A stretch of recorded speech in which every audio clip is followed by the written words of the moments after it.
after-school fight. The latest in what appears to be an increasing trend to settle differences brutally.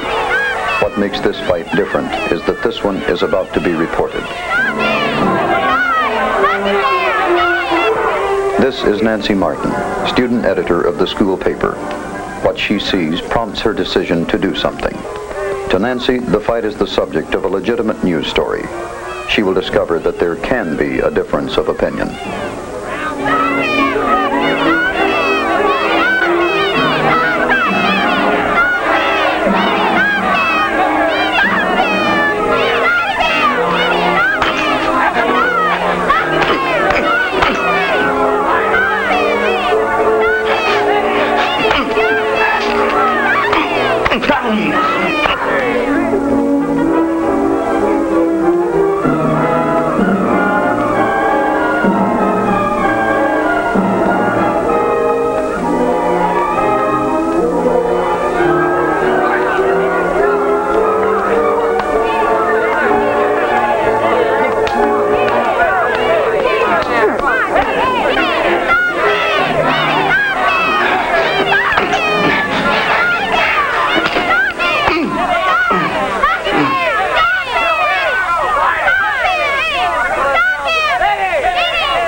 Nancy, it's certainly a very vivid picture, but why bring it to me? Mr. Bishop, I want to use this picture on the front page of our next issue. Oh, come now, Nancy. We can't print a picture like that. The paper is read by people all over the city. Students take it home. It's read by their parents. Just think what a picture like that would do to the reputation of our school. No, that would be in very poor taste. But, Mr. Bishop, this sort of thing is going on all the time. And if something isn't done about it now, someone's going to be seriously hurt. I think we have an obligation to print it. Nancy, we live in a world that's troubled enough as it is. It isn't the purpose of any newspaper to dwell on the problems. That isn't what the people want to read.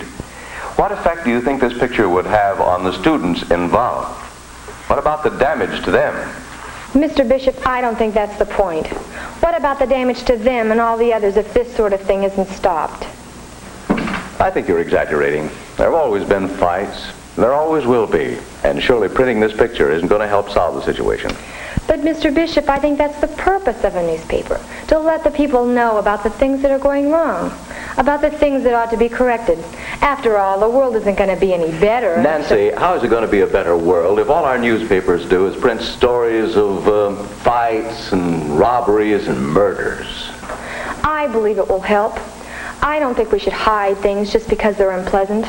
How do we stop things like this if we don't let the people know they're happening? Nancy, I'm sorry, we can't print this. You stick to school news. Leave this sort of thing to newspapers that make their living by sensationalism. But, Mr. Bishop, this isn't sensationalism. Look at John's face. He's been out of school now for 2 days. Don't you think it's time we did something about this? That isn't the purpose of the newspaper. Certainly not the school newspaper. We want to show the good side of human nature. We want to show the worthwhile things our students are doing, not the bad things. It is clear that there is strong disagreement. Mr. Bishop sees the photo and news story as sensationalism to unduly alarm parents and to damage the school's reputation. Nancy feels that a newspaper, any newspaper, has the obligation to deliberately deal with those things which demand public attention. How do you feel about the controversy? What do you think a good citizen should feel?